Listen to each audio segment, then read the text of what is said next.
Um, I don't have access to a camera, and my phone doesn't have enough storage on it, so you're gonna have to live with the DS. Hi, I'm Will. I have a taste in music, and when it comes to the aforementioned music, I'm by no means an expert, but I listen to a lot of it.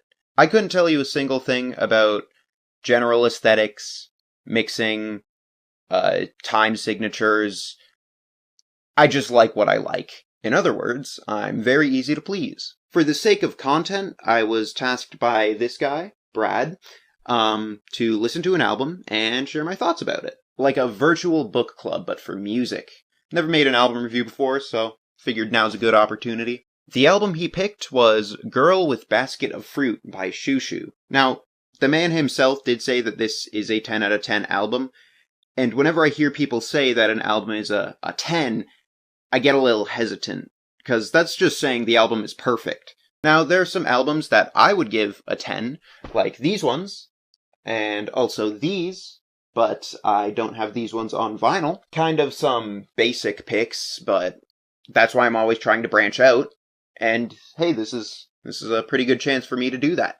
I'm gonna do it so that every positive I have about the album acts as a point towards the final score. That's fair, right? Never mind, it's my review. The first and most obvious point is the name Shushu. Very fun to say. Now, you might call that a low-hanging fruit, or even low-hanging basket of fruit, but, fun names have to be factored in somewhere. My mouth would have more fun recommending Shushu to someone than, Olivia Rodrigo. I also really like the album cover, but I'm just a big Purple fan, so I'll just group that in with the last one. It's a relatively short album, clocking in at about 36 minutes. That's another point right there. If any album is, longer than 50 minutes, my ADHD usually kicks in and I start getting bored. I'd like to clarify, I'm not opposed to albums with a longer runtime, but I am extra critical on if they make good use of that time. In this album's case, though, that's not really a concern. Now, this album is not an easy listen. It's angry, disturbing, noisy. It's so avant-garde, in fact, that I'm surprised it's not completely unlistenable. I mean, I wouldn't recommend it to my mom, but it's not Merzbow. Fuck it. Half a point for not being Merzbow. And even though they do mention frogs eating butthole, every frog eats a single butthole flea on its way in. I gotta give points for uniqueness. I mean, for better or worse, it's really like nothing I've ever heard before.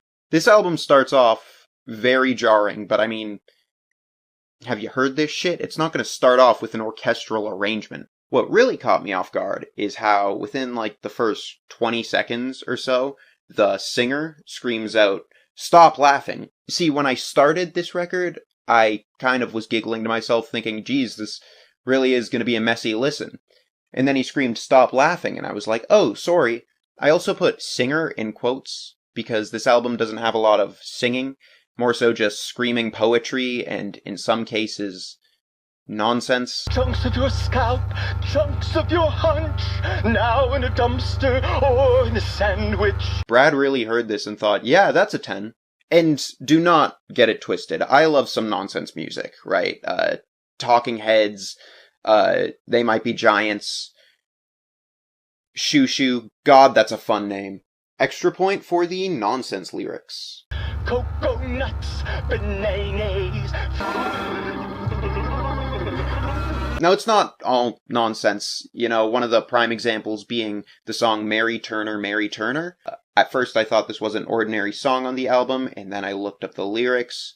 Holy shit. I'll give them a point for that song, but I don't know if I'd call it a positive. One of my big takeaways from the album was the actual delivery of the vocals. As I mentioned, it's essentially just screaming poetry, but it has enough passion and melody to it that I'd almost classify it as singing. It reminds me of an exorcist or the narrator of an old dark Disney movie, if that makes sense. Specifically on the track The Wrong Thing, It reminded me a lot of the singer of Future Islands. Side tangent. So, last summer, I went to see the old Wheeze, with a buddy of mine, and the two openers were Joyce Manor, whom I love, and Future Islands. Now, their songs, much like Shoo Shoo, came off as more poetry than anything, but what really sold it was the singer. We thought it was funny how the singer looked vaguely like the dad from Wizards of Waverly Place, but his performance, that's a whole nother story. He sang every song like Morrissey performing opera in a shitty Arnold Schwarzenegger N-word impression.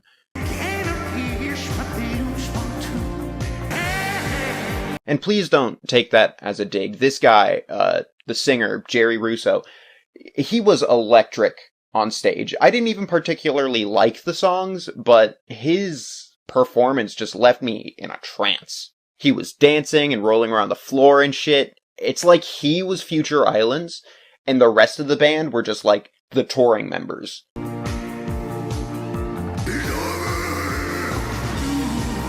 This album reminded me of that. Bonus point. And before you ask, my favorite track is Pumpkin Attack on Mommy and Daddy, because if this played at the club, I probably wouldn't notice. Also, I listened to this on the bus at like 8 in the morning. That doesn't change anything, I just thought you should know that.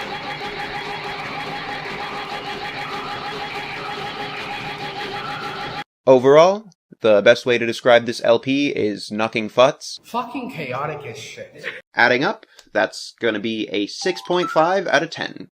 It's alright. Zishan, have you given this album a listen?